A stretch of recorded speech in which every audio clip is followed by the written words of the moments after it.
So what we've created here is a somewhat complex definition of the slope, really close to a point.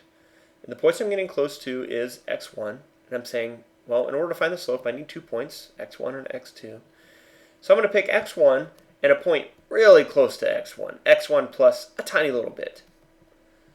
And when I plug that into my slope formula, I get the function evaluated at something very close to x1.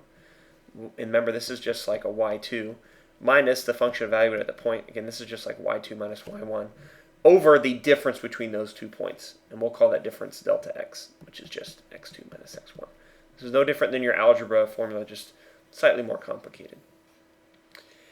And if I want this slope to be perfect, if I want the approximation between these 2 points to exactly equal the slope of my original function f of x at that point, then what I'm basically trying to do is I'm trying to make this distance so tiny, I'm trying to make this delta x super small,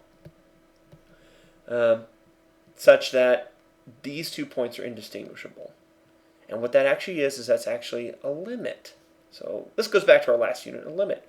What I'm trying to do is I'm trying to find the limit as the distance between those 2 points goes to essentially nothing. And the function that I'm trying to find the limit of is my slope function. F of the second point, which was the first point plus a little bit, minus f1, which is just the function evaluated at my little original point, all over the difference in those two things. And all this is the slope function, y2 minus y1 over x2 minus x1, where those 2 points are so close together. And when I do this, this will actually spit out the exact slope of f of x